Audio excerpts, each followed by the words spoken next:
ए, अरे क्या कर रही है तू?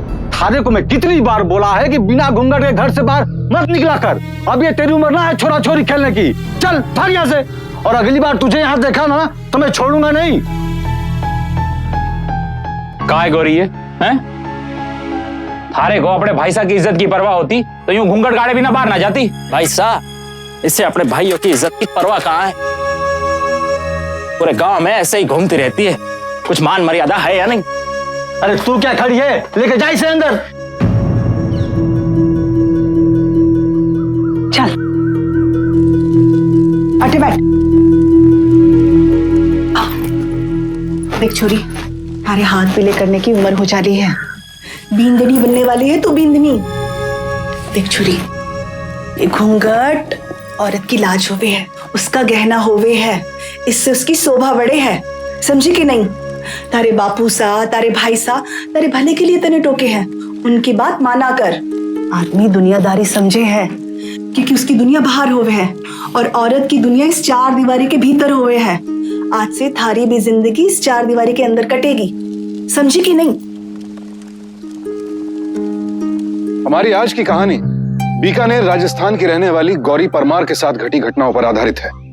ऐसी घटनाएं जो आज तक न कभी आपने देखी होंगी न सुनी होंगी। गौरी के पिता बलराम पेशे से ऑटो मैकेनिक थे, और जब गौरी के बड़े भाई खजान और मलखान कमाने योग्य हुए तो उन्होंने पिता का हाथ बटाना शुरू कर दिया। वर्ष था 1987, जब ना तो केबल टेलीविजन था, ना मोबाइल और ना ही इंटरनेट। गौरी जिस समाज का हिस्सा थी वहां लड़कियों को शिक्षित करने की प्रथा नहीं थी, जिसके परिणाम स्वरूप गौरी पढ़ लिख नहीं पाई। साथ ही साथ उस समाज में पर्दा प्रथा का भी प्रचलन था, जिसका पालन महिलाओं को बेहद सख्ती से करना होता था। कुल मिलाकर एक ऐसी सामाजिक व्यवस्था जहां महिलाएं पूरी तरह से पुरुषों के अधीन थी और उनकी हर आज्ञा का पालन करना उनका परम धर्म होता था। महिलाओं का पूरा जीवन घर की चार दीवारी तक ही सीमित रह जाता था। गौरी जैसे ही 18 साल की हुई, उसके पिता ने उसकी शादी जयपुर के अजय चौहान के साथ तय कर दी।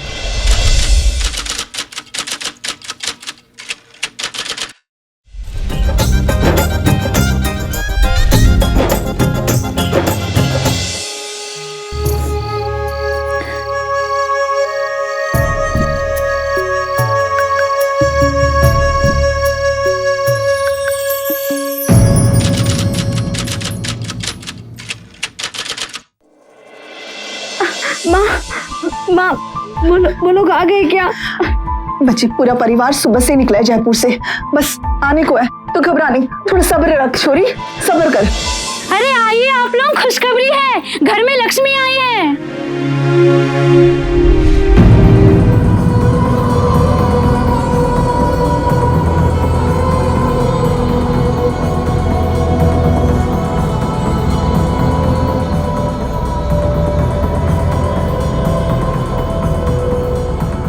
क्या हुआ मासा? बापू साहब, क्या हुआ? उठो नहीं, लेटी रहो। क्या हुआ? क्या बात है? वो लोग आ गए ना? रास्ते में उनकी गाड़ी की टक्कर हुई थी। थारी सासू मां तो बच गई, पर थारो बीन नहीं, नहीं।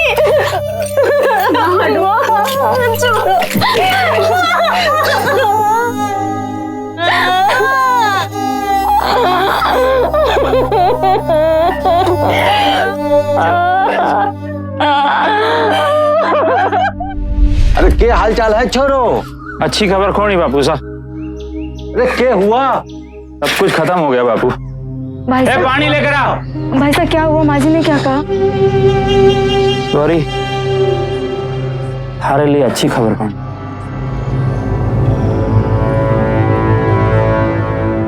क्या खबर है भाई साहब? अजी बोली गौरी को घर में घुसने ना देंगे। गौरी अब शकुनी है, तूने उनके बेटे को नजर लगा दी और उनके बेटे को उनसे छीन लिया।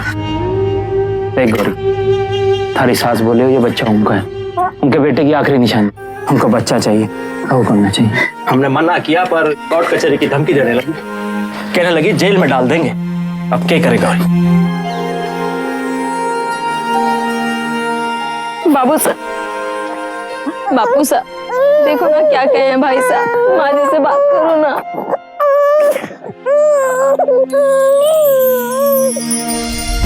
अरे बेटा, कोर्ट कचहरी के चक्कर में नहीं पड़ जाती बेटा। थारे मन की बात समझता हूँ। तू चिंता कौन ही कर, वो इसे अपने बच्चे की तरह रखेंगे। इसके पालन पोषण में कोई कमी ना आएगी। मान जा गोरी, मान जा। मैं ला दूंगी बच्चा। तू ही गौरी को समझा। मैं इसे रोता हुआ नहीं देख सकता। चल छोड़ दे।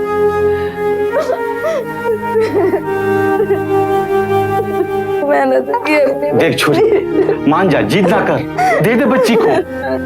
ना बाबा, मैं ना दूंगी। अरे छोरी मान जा, क्यों ना मानती तू? एक तो तू खुद बोझ बन के सर पे बैठी है और अब थारी बेटी के भी खर्चे उठाए हम। अरे बिन्नी चुप कर, ऐसे बोलते हैं क्या?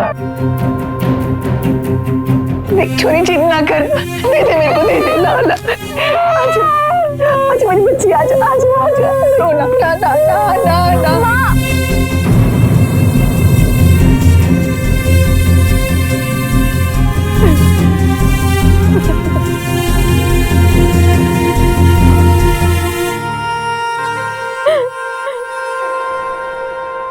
गौरी अभी अपने पति की मौत के सदमे से भी नहीं उबर पाई थी कि अब उसे अपनी बच्ची से बिछड़ना पड़ रहा था। किसी भी परिवार में पिता की मौत के बाद बच्चों पर पहला कानूनी हक मां का होता है, और अगर गौरी चाहती तो वो कानूनन अपनी बच्ची को अपने पास रख सकती थी, लेकिन अपने भाइयों और माता पिता की बात का निरादर करना उसके बस में नहीं था।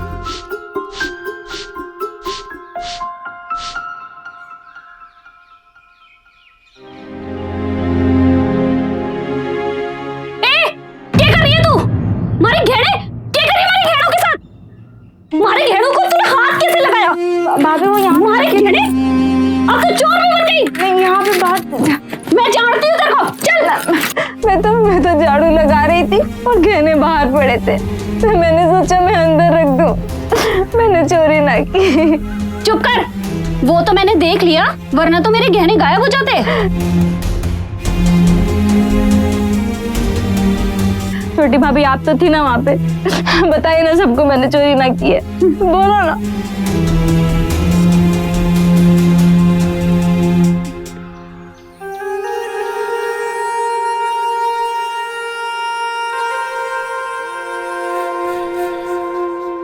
देख गौरी, थारे लिए जो रिश्ता है उसे हाँ कर दे। मान जा गौरी। थारी उम्र ही क्या है अभी, पति के घर जाएगी तो सुखी रहेगी। इस उम्र में थारा विधवा का रूप खटकता है हमारी आंखों में बहना, दिल चीर जाता है हमारा थारी तकलीफ देख के। देख गौरी, अपनी भाभियों को तो तू जाने है, ऐसे हालात में यहाँ रहेगी तो घर का क्लेश तो सिर्फ बढ़ना ही बढ़ना है। अपनों की बात मान ले, शादी के लिए हाँ कर दे। मुझे पूरा भरोसा है इस बार तेरा जीवन सुखी रहेगा। हाँ बहना, मान जा।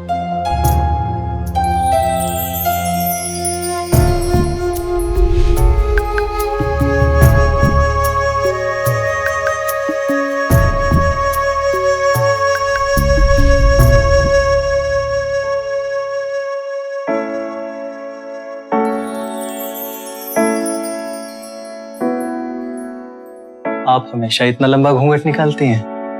जी। फिर तो आपको मुश्किल हो जाएगी इस शहर में। क्यों? क्यों? क्योंकि भाई बंबई शहर में आप एक अकेली लड़की होंगी जो घूंघट में दिखाई देगी। जब आपके साथ चलूंगी तो घूंघट नहीं निकालूंगी। अच्छा, लेकिन गौरी, मेरा ज्यादातर वक्त सफर में गुजर जाता है। महीने के बस 12-13 दिन ही मैं घर पे रहता हूँ, इसलिए तुम्हें अपनी ये जो घूंघट निकालने वाली आदत है ना, उसे बदलना पड़ेगा।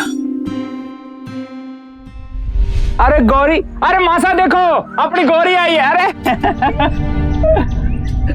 अच्छा अच्छा अच्छा, चल चल चल चल चल चल।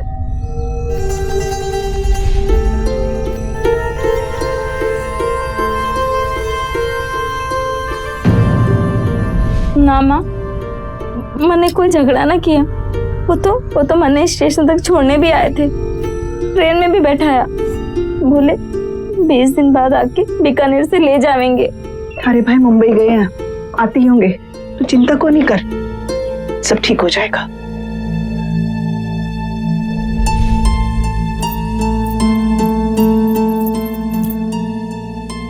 भाई साहब, आप मिले उनसे? ना मत ले उस पाखंडी का, वो थारो बींद नहीं, धोखा दे रहा वो थारे को। पहले से उसने दूसरी औरत ला के रखी हुई है और अब तीसरे ब्याह की तैयारी कर रहा हो। के समझे वो अपने आप को, एक दिन देख लेंगे साले को। और अब देखो उसके पास जाने की जरूरत ना है। हम भाई अभी जिंदा है, तेरा ख्याल रख लेंगे। देख बेटा, गलती मारे से हुई। पहली बार किसी आदमी को परखने में गलती होगी तेरे भाई सा से। भाई साहब मैं निभा लूं। गोरी, इतना निर्लज समझा तूने अपने भाई साहब को? हैं? क्या अपनी इकलौती बहन को ऐसे के पास वापिस छोड़ाएंगे? देख, तू चिंता कौन नहीं कर, तेरा एक और ब्याह होगा। अब क्या हुआ? भरोसा रख अपने भाई साहब में। क्या है? मुझे बता तो सही क्या हुआ? मात्र 21 वर्ष की आयु में गौरी का घर दूसरी बार उजड़ने जा रहा था। उसके भाइयों ने मुंबई से लौटकर उसे बताया कि उसका पति पहले से शादीशुदा था और अब वो गौरी को त्याग कर एक और शादी करने जा रहा था। गौरी अपने दुर्भाग्य को अभी ठीक तरह से समझ भी नहीं पाई थी कि उसके पिता और भाइयों ने उसकी तीसरी शादी की तैयारी शुरू कर दी। और इस निर्णय में ना तो किसी ने गौरी से सलाह मशवरा किया, ना ही उसका कानूनन तलाक हुआ था। यह एक अपराध था। हिंदू मैरिज एक्ट के तहत एक जीवन साथी के जीवित होते हुए उससे तलाक लिए बगैर दूसरी शादी करना अवैध है, अपराध है। लेकिन गौरी के पिता और भाई कानून को ताक पर रखकर उसकी तीसरी शादी के लिए आतुर थे। क्या इस नए संबंध को लेकर भी गौरी को अंधेरे में रखा जा रहा था? देखा, उस साल में ही परमार परिवार ने बहुत तरक्की कर ली है। कुछ समय तो पहले बाप और बेटे सड़क के किनारे रिक्शा रिपेयर करते थे, आज देखो अपना गैरेज खोल लिया है। और कितना पैसा देंगे इस आदमी को हम? इसकी तो अब नौकरी भी कोई नहीं। कैसा निर्लज आदमी है, अपनी बिंदी के लावे पीछे से जिंदगी चलाना चाहता है। आज हमारा धंधा के चल निकला, दुनिया मुंह फाड़े खड़ी हो गई। टकसाल खोल रखा है हमने कि जो भी लोग पैसा मांगते जाएंगे और हम देते जाएंगे। गौरी मारी लाडली बहन जरूर से, लेकिन इसके तीसरे बिंद को और पीछा देने की मारी औकात नहीं है। छोरी अगर घर में बैठती है तो बैठे रहने दो। हाँ बापू जी। इधर क्या खड़ी है? चल चल के खाना खा ले, कुलक्षणी कहीं की। गौरी के भाइयों ने उसकी तीसरी शादी को बचाने की भी कोई खास कोशिश नहीं की। दहेज लेना और देना दोनों अपराध है, और अगर गौरी के भाई चाहते तो उसके पति को डाउरी प्रोहिबिशन एक्ट के तहत अदालत ले जा सकते थे, या फिर बातचीत के जरिए मामले को निपटाने की कोशिश कर सकते थे। लेकिन उन्होंने दोनों विकल्पों को दरकिनार कर गौरी की चौथी शादी की तैयारी शुरू कर दी।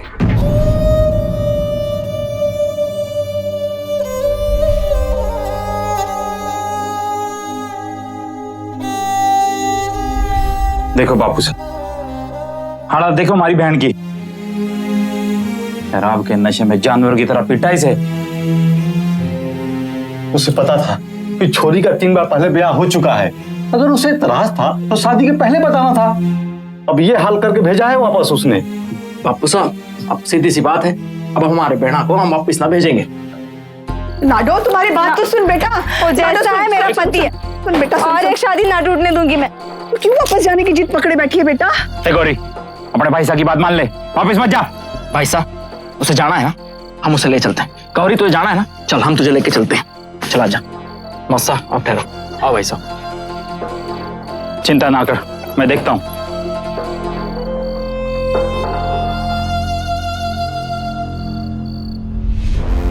तेरी हिम्मत कैसे हुई यहाँ आने की? मैंने तेरे भाइयों से बोल दिया था तेरी शकल नहीं देखनी, और तू फिर यहाँ आ गई। चल निकल। जीजा सर, इसको नहीं कही, कुछ नहीं सुना। बोला था ना मैंने तारे को, अपनी बात नहीं मानी। चल जीजा से, जा रहे। आइए आइए आइए, मैं अभी गौरी को लेकर के आता हूं।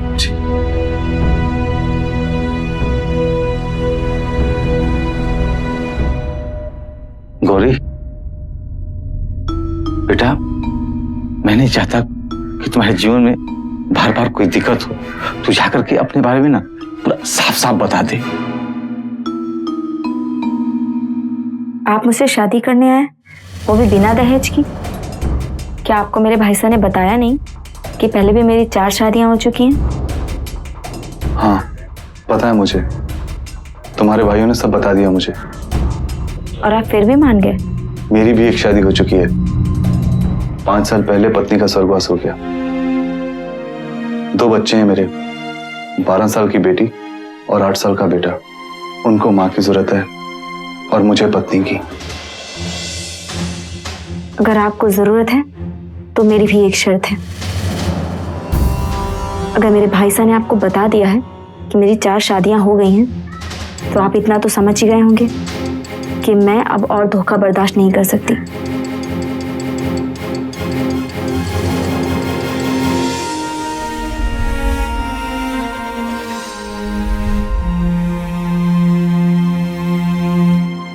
गौरी का अपने दूसरे, तीसरे और चौथे पति से तलाक नहीं हुआ था, यह बात हेमंत को नहीं बताई गई। और अपनी नेक नियति में उसने गौरी की पिछली 4 शादियों की सच्चाई जानने की कोई कोशिश भी नहीं की। उस बेचारे को इस बात का अंदेशा तक नहीं था कि उसकी और गौरी की शादी अमान्य है। बिरादरी में लोग तरह तरह की बातें कर रहे हैं। 4 बार शादी कोई लड़की को कोई घर ले आता है? लोग कहते हैं तूने शादी नहीं की, समाज सेवा की है। अब हंस मत, लोगों की तारीफ तो मुझे ही सुनने पड़ते हैं ना। अरे माँ, सबकी अपनी सोच होती है, मेरी अपनी है। नियति, पंकज चलो, स्कूल के लिए देर हो रही है, जल्दी चलो। सीख गया ना? चल, तुमने बाल कैसे बनाए? लाओ ठीक कर देती हूँ। अरे तुमने तस्मे बांधने सिखा दिए?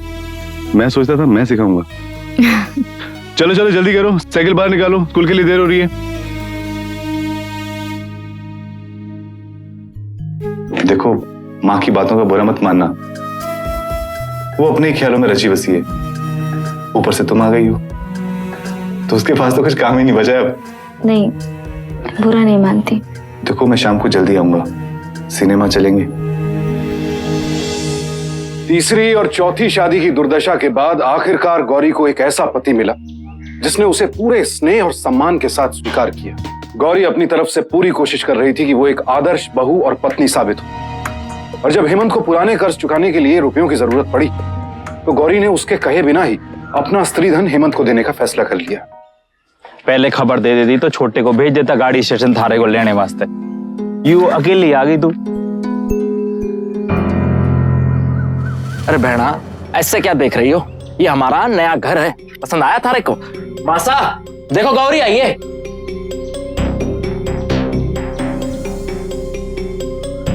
अरे गौरी बेटा, तू? खुश रह बेटा। कैसी है? सब ठीक तो है? क्या बात, बहुत घबराई हुई सी है? हाँ बाबू साहब, हमारे को थोड़ी जल्दी है। हमारे को हमारे गहने चाहिए, जरूरत आन पड़ी है। इन्होंने कुछ पुराना कर्जा लिया था, वही चुकाना है। और हम सोच रहे थे कि हम नया घर भी ले लें। और मासा तो जाने हैं, हमारे को सजने संवरने का शौक तो है ना, तो मैंने सोचा कि गहने हमारे काम आ जाएंगे। अब गहने वगैरह के बारे में ना अपने भाई लोगों से ही बात कर ले, ठीक है? तू थोड़ा आराम कर ले। अब चाय चाय बना गौरी के लिए। चल गौरी, अंदर चल। चलो। कौन से गहने गौरी हैं? कैसा स्त्रीधन? थारे ब्याह में सब कुछ तो दे दिया हमने थारे को। नहीं भाई साहब, गहने मैं न लेके गई, और इन्होंने तो दहेज लेने से मना कर दिया था। तुम्हारे सारे गहने यही हैं। बहना, थारे से गलती हो रही है। तू अपने साथ अपने सारे गहने लेकर गई थी। ना भाई साहब, हमारे को याद है कि हमारे गहने। जी, हमारे हार को ऐसे क्यों घूर रही है रे तुम? ये तो हमारा हार है। थारा हार? इसका मतलब हमारे को तो चोर बोली? चोर बोली तुम्हारे को? ना भाभी साहब, बढ़िया ही हार को अपना बोलने वाली। अरे कैसा स्त्रीधन और कौन सा स्त्रीधन? एक तो थारे को पाल पोस के इतना बड़ा किया, थारे रोटी और कपड़े का खर्चा उठाया, आसरा दिया, और उसका जे सिला दे तू। ए, तू चुप कर, चुप कर, चल चल अंदर चल। जी, मैं गौरी को भी बता देता हूँ। जी। क्या हुआ? तुम्हारी माँ की तबीयत खराब है, माँ की तबीयत? तुम्हें घर जाना होगा। चलो, तुम्हें बस स्टैंड तक छोड़ दूंगा। जब से तुम्हारे भाइयों ने नया घर लिया, लहजा बदल गया उनका। और वो स्त्रीधन ना देने वाली बात, वो तो अभी तक हजम नहीं हुई मुझे। पता नहीं क्यों गौरी, तुम्हारे भाइयों पर से भरोसा उठ गया मेरा। अरे माँ जी देखिए, गौरी आई है। गौरी? भाई साहब मासा कहाँ है? हाँ, तू कैसी है? मैं अच्छी। मासा कहाँ है? मासा, देखो गौरी आई है। अरे गौरी, छोरी, मासा तो ठीक तो है ना? हाँ बेटा, मने क्या हुआ है? माँ, मैं तो घबरा गई थी। मैंने तो संदेशा भेजाया था कि तू बीमार है, तो मैं यहाँ आ गई। हाँ, मैं बीमार थी। अरे छोरी, ताप कुछ ज्यादा बढ़ गया था, लेकिन अब ठीक हूँ। घर वाले परेशान हो गए थे और तुझे बुला भेजा। चल अच्छा हुआ तू आ गई, वैसे भी घने दिन से थारी बहुत याद आ रही थी मने। शुक्र है माँ कि तो ठीक है, मन बहुत घबरा गया था। चल कोई बात नहीं, अब जब तू आ गई है ना तो हफ्ता भर रुक कर जाना, ठीक है? ठीक है माँ, पर मैंने ना संदेशा भिजवाना है पहले। हाँ तू चिंता ना कर, देख तू सफर से आई है ना, थक गई होगी, तू आराम कर ले थोड़ा। मैं अभी बींदनी को बोल के तेरे घर पे फोन करवा देती हूँ, ठीक है? चल बींदनी, अरे ओ बींदनी, जा गौरी के ससुराल में जाके फोन कर दे।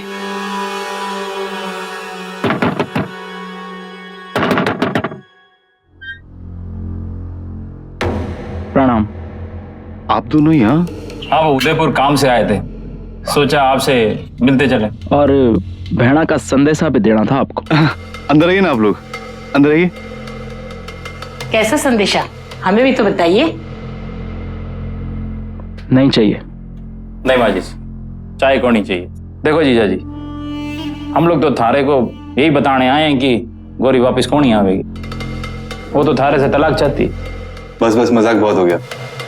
ये बताओ उदयपुर कैसे आना हुआ? गौरी परेशान है थारे से, फिर माता जी की दिन भर खिटखिट, और थारे बच्चों ने तो जी में जंजाल कर दिया है हमारे भेड़ा का। क्या बकवास कर रहे हैं आप लोग? ये तो गौरी की वाणी है। गौरी को आपसे तलाक चाहिए, और तलाक की कीमत है 3 लाख रुपया, वो भी नगद। किस बात के 3 लाख? हम एक पैसा भी नहीं देंगे। अरे माँ जी साहब, शायद आपकी याददाश्त थोड़ी कमजोर है, आप तो बहुत जल्दी भूल जाते हो।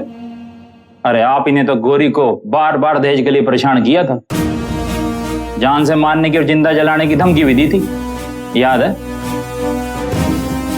पूरा का पूरा दहेज उत्पीड़न का मामला बनता है।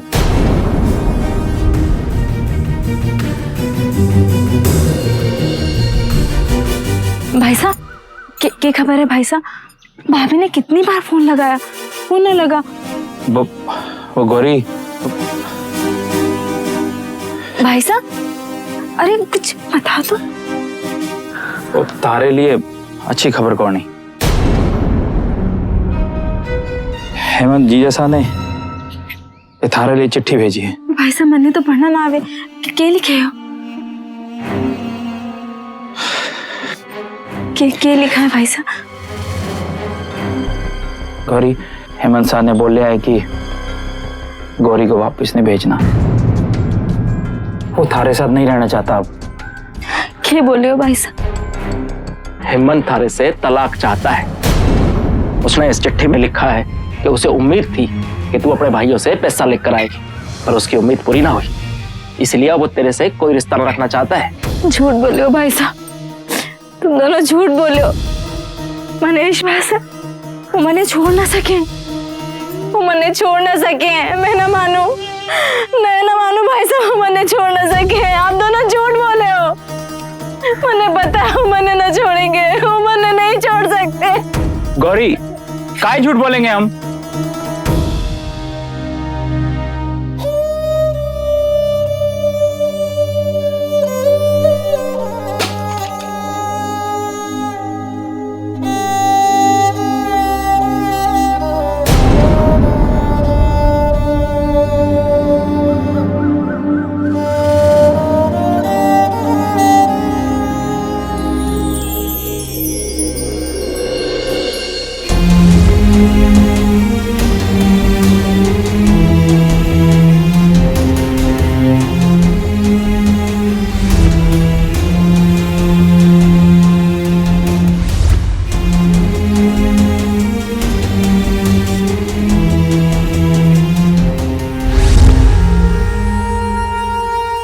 अपने भाइयों की बात पर विश्वास न करना गौरी के स्वभाव में ही नहीं था। उसके लिए यह सोचना भी असंभव था कि उसके अपने सगे भाई उसके जीवन के साथ कोई खिलवाड़ कर रहे होंगे। गौरी के खिलाफ षड्यंत्र रचा जा रहा था, और उसमें उसके सिर्फ भाई ही नहीं, उसके माता पिता और भाभियां भी शामिल थी। लेकिन परिवार वालों के लाख समझाने के बाद भी गौरी का मन यह मानने को तैयार नहीं था कि हेमंत भी उसके दूसरे पतियों की तरह था। जिंदगी में पहली बार गौरी को अपने परिवार पर शक होने लगा, और अब वो कोशिश करने लगी कि किसी भी तरह हेमंत से संपर्क कर सके। चल पहले तरकारी ले लेते हैं। भाभी, तरकारी मैं ले लेती हूँ, आप दूसरा सामान ले लीजिए। अच्छा जल्दी करिए।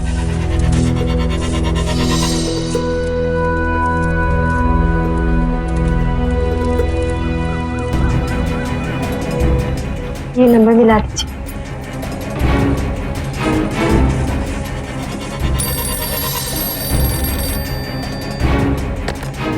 हेलो माँ जी, मैं गौरी बोल रही हूँ।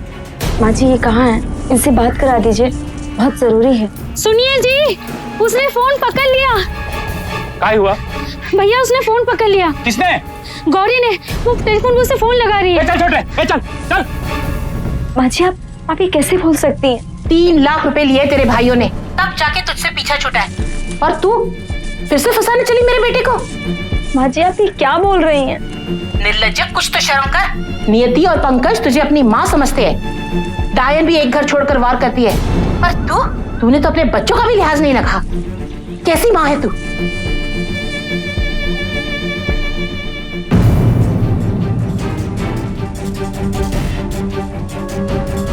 कटे, यही तो थी। भाई साहब वो उधर जा रही है। अरे रख। बापू साहब जाने हो, भाई साहब ने ना, भाई साहब ने मेरा तलाक करवाया है। पूरे 3 लाख में मेरे तलाक का सौदा किया है। बाबू साहब आप कुछ बोलते क्यों नहीं? माँ साहब पता है माँ जी क्या कह रही थी? माँ जी बोल रही थी कि रिश्ता मैंने तोड़ा है। छोरी, थारे को मैंने मना किया था ना फोन करने को। और तू बिगड़ी, बड़ा ध्यान किधर था? थारे को मैंने बोला था छोरी पे नजर रखने को। बापू तू भी? माँ तू भी? तुम सब मिले हुए हो? तुम सबने मिलकर मेरे साथ ऐसा किया? मैं सबको बताऊंगी, मैं पूरे गांव में जाकर बताऊंगी कि तुम सबने मेरे साथ धोखा किया है। ए, छोरी को लोग अंदर जाओ। देख गौरी, जब तारे को सच बात पता चली गई है तो हमारा आगे का कार्यक्रम भी सुन ले। अगले 6 हफ्तों में थारा एक और ब्याह होने वाला है, और थारा अगला पति थारे वास्ते 5 लाख देने वाला है, पूरे 5 लाख। जो गौनी गौरी हिम्मत ना भी 2.5 लाख दिए थे हमें तारे से शादी करने के लिए। झूठ बोल रहा है तुम। झूठ बोल रहे हैं हम? बात इसके हाथ। रस्सी लेकर उदयपुर जाना है। उदयपुर जाऊंगा। छोरी कहाँ जा रही है? भाई साहब पानी लेने जा रही थी। पी ले।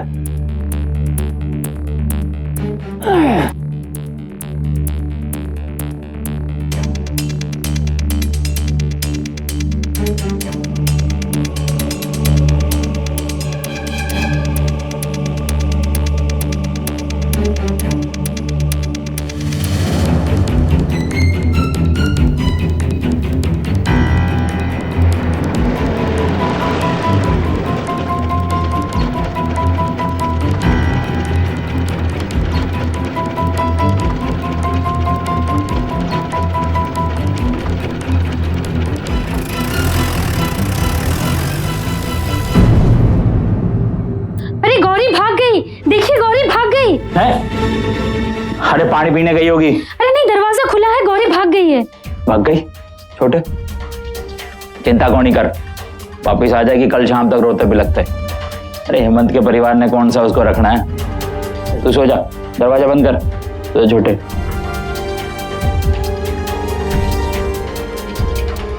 चल चल यहाँ से, पूरा मेरा हंसता खेलता घर उजाड़ के रख दिया। अरे माँ क्या कर रही हो तुम ये?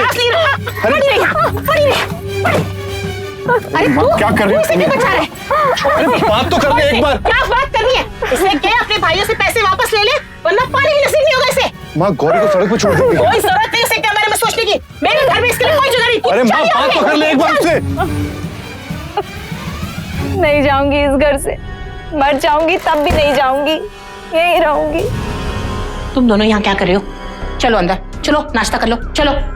और तुम अभी तक यहाँ से गई नहीं, चली जाओ यहाँ से। नहीं जाऊंगी। नहीं तो तुम्हारी खैर नहीं। बाजी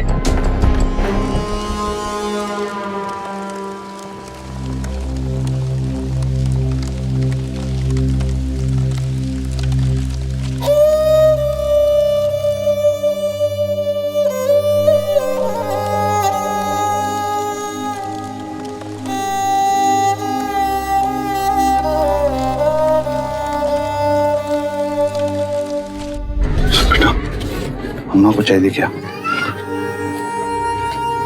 यहीं खड़ी है बेटा।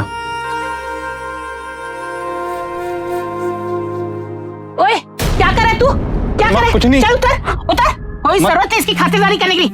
उतर यहाँ से, उतर। माँ चल। चाय पी लेगी। और तू इन्हें रोकता नहीं है सब करने से? तू भी चल अंदर। खबरदार जो इसकी कोई खातिरदारी की है, कोई रंग करने की जरूरत नहीं इसमें। चल अंदर, माँ, चल कुछ सबके नहीं सब। खाया। सबके सब अंदर चलो चलो। नहीं खाया तो कोई बात नहीं, तुझे परवाह करने की कोई जरूरत नहीं। बेटा खाना खा ले बेटा।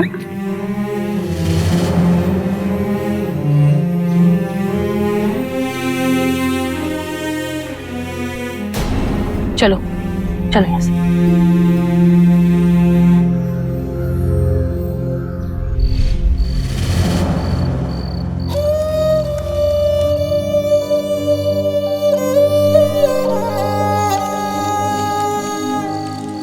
माँ, अगर गौरी दोषी होती तो वो यहाँ इतनी देर नहीं रुकती, वो बीकानेर चली जाती।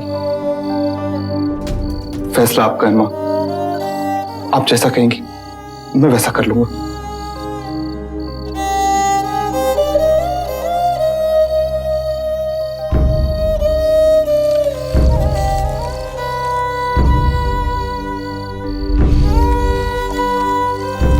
पूरे 70 घंटों तक गौरी हेमंत के घर के बाहर बैठी रही, तब जाकर उसकी सास को विश्वास हुआ कि उनकी बहू पूरी तरह से निर्दोष है।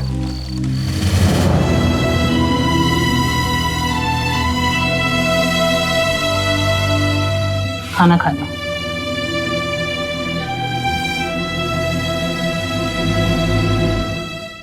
अरे सब ठीक हो जाएगा। गौरी को अपने पति और सास की स्वीकृति तो मिल गई, लेकिन उसकी मानसिक स्थिति अब भी डामाडोल थी। मेरा परिवार, मेरे माँ बाप, मेरे भाई, इन्होंने मेरे साथ ऐसा किया। क्यों किया इन्होंने मेरे साथ ऐसा? और हमारे माँ बाप ने भी ना रोका। क्यों? क्या मैं अब शगुनी हूँ? क्या मैं करम ही हूँ? आखिर क्यों किया उन्होंने मेरे साथ ऐसा? ऐसा नहीं सोचते गौरी, जो बीत गई सो बात गई। ऐसे कैसे बात गई? हमारे परिवार ने मेरे साथ ऐसा किया, सुनवाई तो मुझे चाहिए। एक शंका तो मेरे मन में बार बार उठती है, जो मुझे रात रात भर सोने नहीं देती। जब तेरे भाइयों ने तेरी 5वीं शादी में ऐसा किया, तो उससे पहले 4 शादियों में क्या क्या नीचल कपट किए होंगे।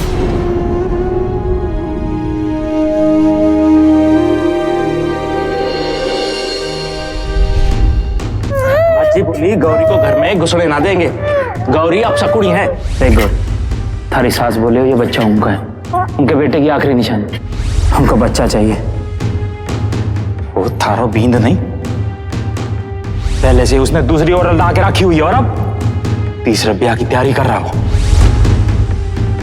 3 लाख रुपए दिए। ऐसे क्या देख रही हो? ये हमारा नया घर है, पसंद आया थारे को?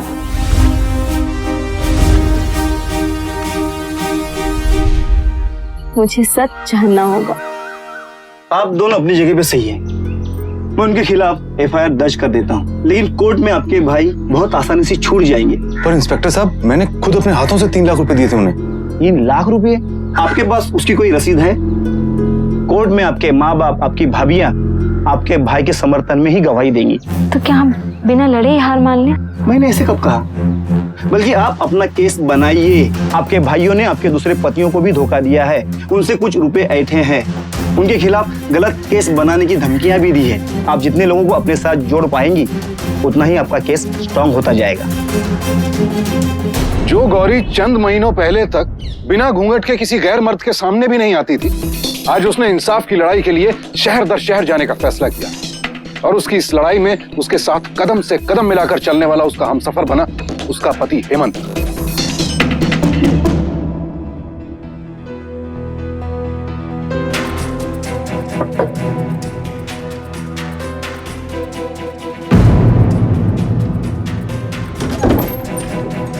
गौरी, तू आ अंदर आ। जब से मेरा बेटा गया है, तो मेरी जिंदगी सूनी हो गई है। अब तो बस मीरा के लिए ही मैं जी रही हूँ। मीरा से मिलोगी? जी माँ जी। मीरा, जी दादी साहब।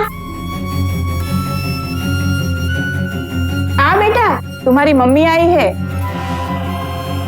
तेरे भाइयों ने यहाँ आके हमें कहा कि तू अब हमारे पास वापस आना नहीं चाहती है। तेरा मन उब गया है हमसे। और जब हमने मीरा के बारे में पूछा तो बोले तू मीरा को अपने साथ रखना नहीं चाहती है। जी बोली गौरी को घर में घुसने ना देंगे, गौरी अब शकुनी है। और बोले वो हमें मीरा को दे देंगे और इसके लिए हमें 6 लाख रुपए तेरे भाई को देने पड़ेंगे। और तेरे भाई की बातों पर हमें यकीन नहीं था, लेकिन मीरा के बारे में सोचकर हम घबरा गए। इसलिए चुपचाप तेरे भाई को 6 लाख रुपए हमने दे दिए। हमें इंसाफ दिलाने में हमारी मदद करेंगी आप? हमसे जितना भी बन पड़ेगा हम जरूर आपकी मदद करेंगे। इसके भाई मुझे मिलने आए थे। वो कह रहे थे कि गौरी मुझे छोड़ना चाहती है क्योंकि किसी अमीर खानदान में उसकी शादी होने वाली है। उसकी शादी का न्योता तक लाए थे मेरे पास। वो मुझसे कह रहे थे कि मैं उसकी जरूरतें पूरी नहीं कर पा रहा, और उसके बाद कोर्ट कचहरी की धमकी देने लगे मुझे। क्या करता मैं? 2 लाख रुपए उनके मुंह पे मारा मैंने, और तब जाके गौरी से अपना पीछा छुड़ाया। मुझसे बोले दहेज प्रताड़ना के साथ साथ मेरे पे मेरी बीवी का बलात्कार का केस लगा देंगे। मैं बहुत घबरा गया। जो दहेज गौरी लाई थी उससे दूना उसके भाई वसूल कर ले गए। मैं तेरे से जो मारपीट करता था ना, उसके लिए मैं हाथ जोड़ के माफी मांगू। मुझे माफ कर दो। अब आपके भाई के देने के लिए मेरे पास कुछ नहीं बचा। हाँ, मुझे माफ कर दो भाई साहब। आखिरकार गौरी के पतियों को उसकी सच्चाई का पता चला। उन्हें एहसास हुआ कि गौरी के भाई सिर्फ उन्हें ही नहीं, खुद गौरी को भी ठग रहे थे। हिंदू मैरिज एक्ट के अनुसार बिना तलाक लिए दूसरी शादी करने के जुर्म में बाइगमी के लिए आईपीसी की धारा 494 के तहत अभियुक्त पर मुकदमा दायर किया जा सकता है। हमारे कानून के अनुसार तलाक के लिए पति पत्नी को एक दूसरे के सामने डिवोर्स कोर्ट में पेश होना पड़ता है, और फिर डिवोर्स कोर्ट ही उनके तलाक को मान्यता प्रदान करता है। गौरी तो अनपढ़ थी, लेकिन अगर उसके पतियों को कानून की जरा सी भी समझ होती तो उसे इन 5 शादियों से कभी ना गुजरना पड़ता। सामने वाली पार्टी की तो ये खबर आ रही है कि वो शहर छोड़कर भाग चुके हैं। उनके घर गोदाम सब पे ताले लगे पड़े हैं। आप लोगों को कुछ अंदाजा है वो कहाँ जा सकते हैं? हाँ, वो बड़ी भाभी का गांव बिराली यहाँ से 3 किलोमीटर दूर है, वहीं हो सकते हैं।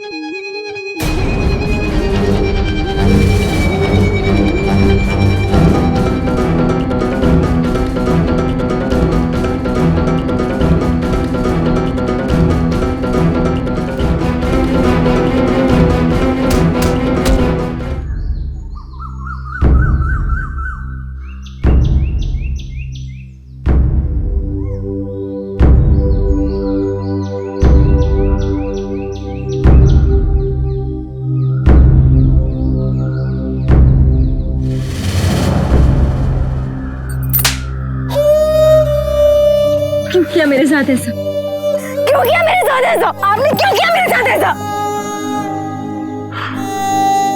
हमें माफ कर दे गौरी। जो कुछ भी किया सब पीसी के लिए किया। 4 लाख का कर्जा है हमारे सर पर, कैसे उतारेंगे? पागल हो गया है कि हरी सगी बहन है, अब बच्ची को बेच आएगा। कैसा पति चुना है तुम दोनों ने?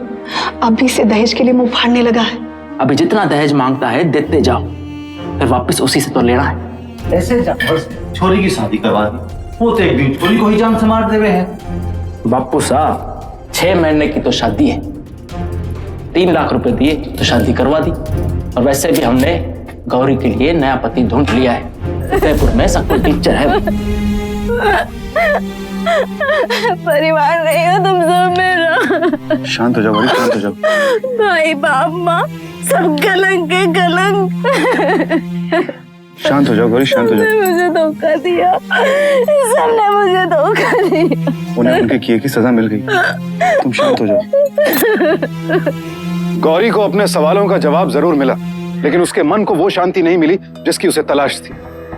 शायद गौरी मन ही मन ये उम्मीद लगाए बैठी थी कि उसके परिवार वालों ने उसके साथ जो किया उसके लिए जरूर उनके पास कोई ठोस वजह रही हो, लेकिन वास्तविकता में उसे लालच और नीचता के अलावा कुछ दिखाई नहीं दिया। बड़ा विचित्र केस है ये, लेकिन अगर थोड़ी सी गहराई से सोचें तो शायद उतना विचित्र न लगे। जिस समाज में दहेज के लिए लड़कियों को जला दिया जाता है, दहेज के कानून का दुरुपयोग निर्दोष लोगों के खिलाफ किया जाता है, इज्जत के नाम पर प्रेमी जोड़ों की निर्मम हत्या की जाती है, लड़कियों पर एसिड फेंका जाता है, उस समाज में अगर एक परिवार ने पैसे कमाने के लिए अपनी बेटी की 5-5 बार शादी करा दी तो कौन सी हैरानी की बात है। हमारे कानून में यह साफ साफ निर्देश दिया गया है कि हर शादी का पंजीकरण यानी कि रजिस्ट्रेशन अनिवार्य है, और अगर आप तलाक चाहते हैं तो उसके लिए भी आपको एक निर्धारित कानूनी प्रक्रिया से गुजरना होगा। अगर आपकी शादी कानूनन वैध नहीं है तो आपको विवाह के द्वारा मिलने वाले सारे कानूनी अधिकार अमान्य हो जाते हैं। गौरी की दुर्दशा का कारण सिर्फ उसके भाई और पिता नहीं थे, उसका अशिक्षित होना, एक पर्दे के पीछे अपनी पूरी जिंदगी बिताना, ये भी बहुत बड़ी वजह थे। और जब तक समाज में ऐसी कुरीतियां रहेंगी तब तक गौरी जैसी लड़कियों का शोषण होता रहेगा। अब मुझे सुशांत सिंह को इजाजत दीजिए, कल आपसे फिर मुलाकात होगी एक और सत्य घटना के साथ। सावधान इंडिया।